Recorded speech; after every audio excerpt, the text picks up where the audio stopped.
All right, guys, in today's video, we have 100 pieces of our Starline 243 brass that needs processed. We just finished firing the last round the other day, and I'm gonna run through my process, what I do to get this stuff ready to reload. Okay, as you see, we have a spent 243 round, and this was just fired the other day, and we're gonna do the full process on this. I'm gonna try to make this a little bit quicker video and not drag it out for 20-30 minutes. I'll go through each step, what I do to get this stuff ready to reload. First thing I like to do is deprime our brass using a lead decapping die. All this die does is shoot this decapping pin down the case and pops the primer out. It's easy to install. We're just going to thread it in our press. This is the Lee Classic Cast Press. We're going to make sure we have the number 2 shell holder for the 243 round, and we are going to need to have our primer arm installed because that will deflect the spent primer down the collection tube. So we will thread this on here, and basically it just needs to touch, and we'll run each piece of brass individually through here, and each stroke will pop the primer out. The reason we pop the primer out is when we tumble the brass, this allows the steel pins to get in there and clean that out a little bit better. I think it also aids in the brass drying a little bit because you have an open end on both ends and air can flow through it a little faster. So we're gonna run through 100 pieces of brass here. I won't keep you on the camera the whole time, but you get the idea. Something that you can do to speed up this process to make a little ejection rod, and what I did was take a old priming arm, remove the priming cup, I drilled a very small hole in it and took a little piece of like baling wire, stuck it in it, used a little JB Weld steel stick epoxy, and I made a little pusher. And what this does is push the case that you just deprimed out so you don't have to constantly remove it. It speeds up the process quite a bit. I just threw this together in about 5 minutes, and let's see how good it works. Put our little shell holder back in place. And all we got to do is feed cases with this hand. And it pushes it out into a little collection bin here. So get yourself in a pretty good rhythm here. And you can knock these out pretty fast.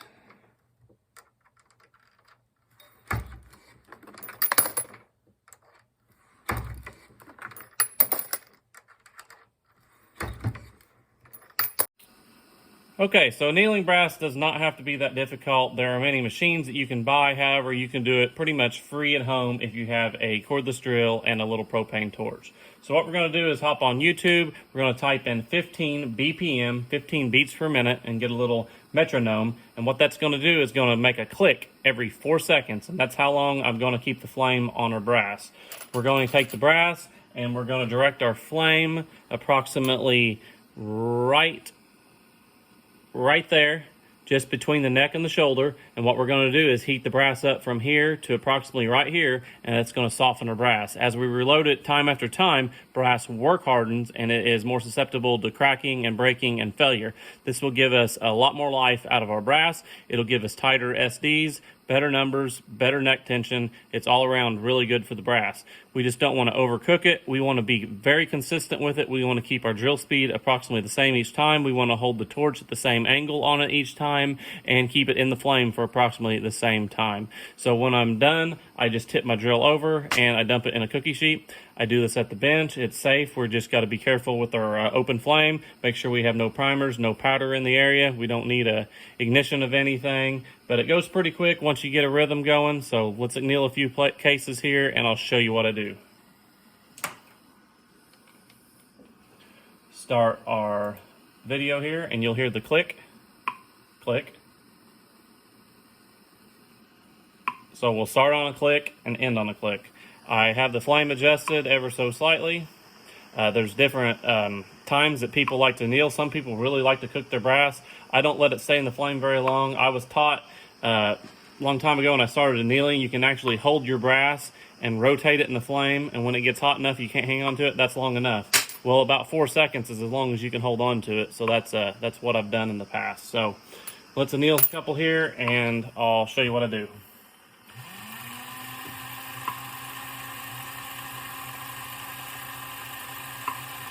So as simple as that, we'll dump out our case, insert a new one. Get our speed consistent, click, and click. Most brass I anneal about every other time. Some people anneal it every time. That's just another personal preference. The 243 I think is very beneficial to anneal it because the necks really do split on them. I've had a lot of brass in the past. When I first started reloading, only get 4 or 5 reloads because the neck would split on them.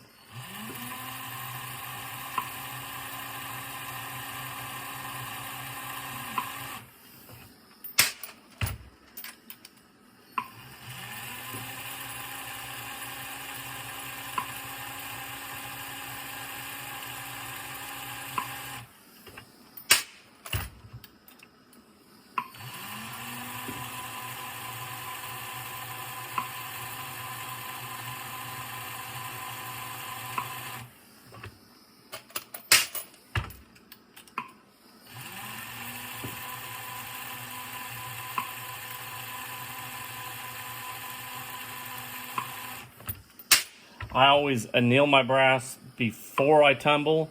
The tumbling will take the discoloration away from it and make it look new again.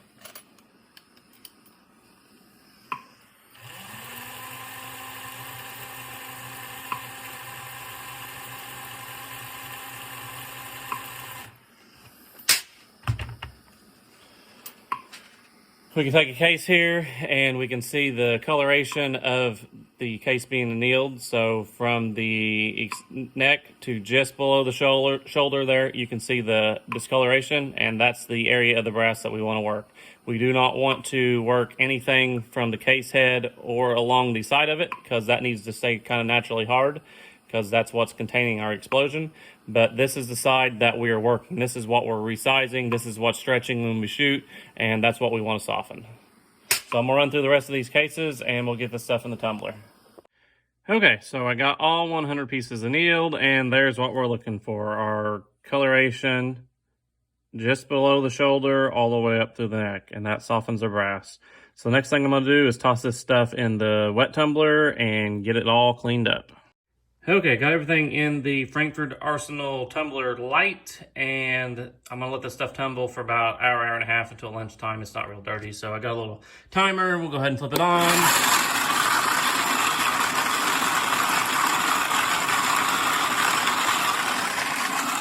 And we'll come back about an hour and a half and throw it in the dryer. Okay, let the brass tumble for about an hour and a half. I've got them rinsed off and dried off in the towel, and everything is looking good. So the next thing we're gonna do is throw it in our Lyman Cyclone case dryer for about 2 hours, and we'll get everything dried up. Okay, throw about 20 pieces of brass on each tray just to divide them out. We'll put our top on, we're plugged in, and we'll turn our timer. I'll just put it a little bit past 2 hours, so that'll come out all dry and looking like new. So see you in a couple hours. Okay, we got all our brass dry and it is looking good. While I was tumbling, I went out and mowed a little bit, then I come in and ate lunch and put the stuff in the dryer and went back out and finished mowing the yard. So we are ready to size our brass. We are going to bump the shoulders today. This has all been fired in the same rifle, my Savage 243. And basically all this brass has been fire formed to the chamber. So if we grab a piece here and we take our Hornady headspace gauge, and we'll be using the D400, and that's basically, it'll fit the 6.5, 243, 308 style cases. And I've already had it zeroed. And we're looking at 1.623 and 1.623. So what we're going to want to do is set up our sizing die to bump this shoulder back about 2 thousandths to 1.621 or so. So let me spin the camera around to the press and we'll set up our die. Okay, we're going to be using our Lee 243 full length sizing die, and we're going to screw this into our press. We still have our number 2 shell holder. We do not need a priming arm for this operation. We're going to screw it down till it touches the die, and I don't believe I have used this die in this press. So we're touching it. We're going to back it off just a little bit and snug our lock ring down a little bit. So if you read the instructions on the seating die, it's going to tell you to screw it down till it touches, and then either screw it a little more, and that will do a full length size. It will mash that case back as far as it can go. If you're shooting out of an AR-10 platform or something, that might not be a bad idea, but in a bolt action, we just want to bump the shoulder and just size it down ever so slightly that it will reliably feed. So we're going to be using some Imperial Sizing Dye Wax. Really like this stuff. And we'll just put a little bit on our fingers and lube up the case. It takes very little. And we're going to smear some on the side and a little bit on the neck. What I'll do is take a Q-tip and I'm going to put just a little bit inside the dye on that expander ball. And maybe every 20 or 30 cases, I may do that again. So we are lubed up and we're going to size it and measure it and see what we come up with.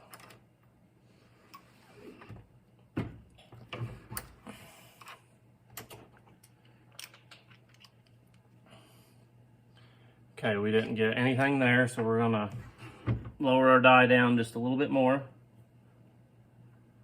We'll try that. I'm gonna try a different piece so we don't keep working the same piece.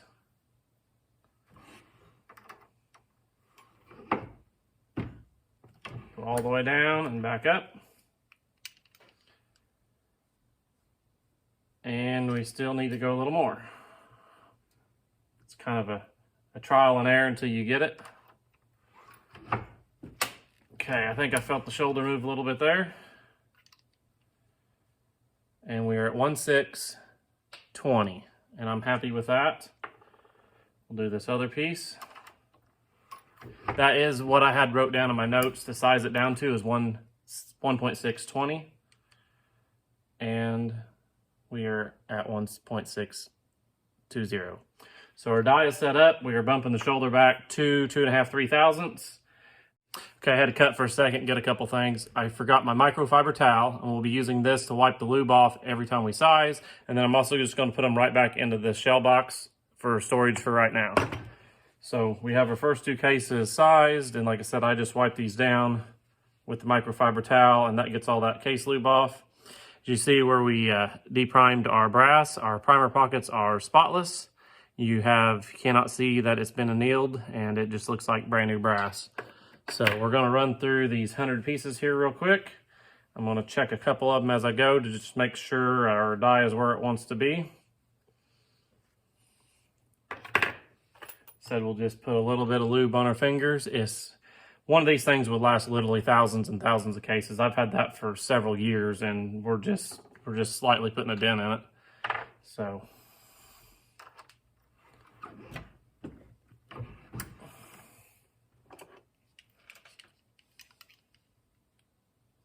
And 1.620. So I like where that's set.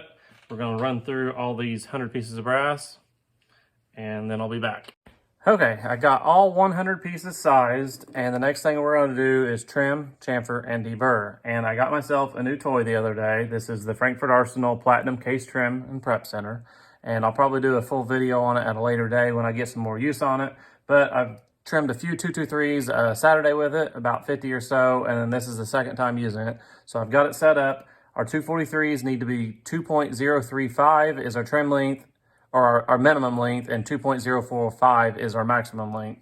So these are all coming in just a little bit long. That's 2.039, and we're going to go ahead and just trim them all down to 2.035. 2.039. They're all pretty consistent. We're just taking about 4 or 5 thousandths off of them. There's one that's 2.045. So all we got to do is insert our case here and let it trim. We have a chamfer and a deburr and a primer pocket cleaner, but we don't need to clean our primer pockets. So I'm gonna run through a few of these, let you guys watch, and then our brass will be ready to load. Okay, we're just going to insert it in and apply just a little bit of pressure. Do our chamfer, do our deburr, and then if our primer pockets were dirty, we could flip it around and do it there, but we don't need to. And we are at 2.037, which is good enough. This is coming in 2.039.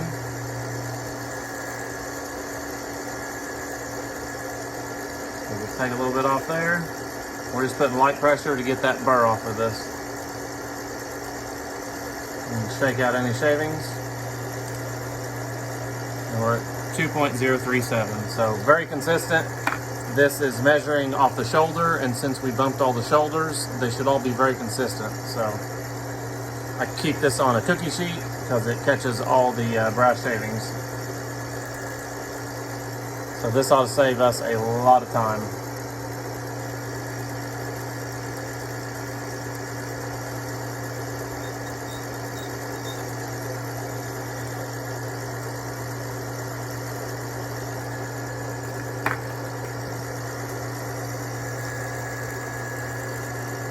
You can feel it when it quits cutting.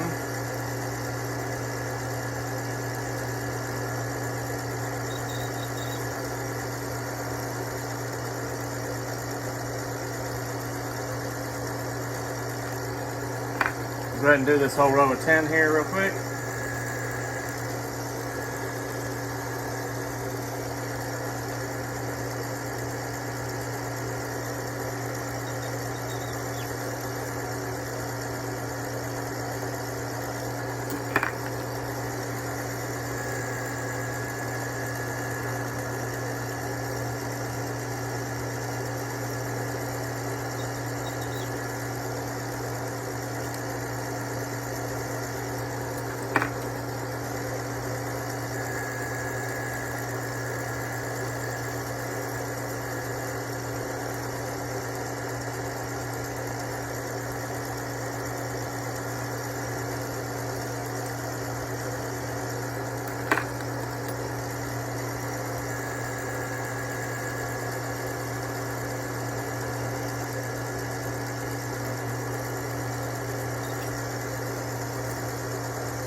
So it's running very consistent, 2.037 pretty much on every piece.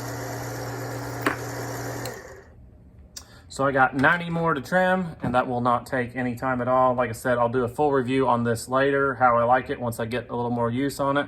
But today you have seen what I do to my 243 brass. This is ready to load, prime, powder, bullet. So that's all for today. Thank you everybody for watching, and we'll catch you next time.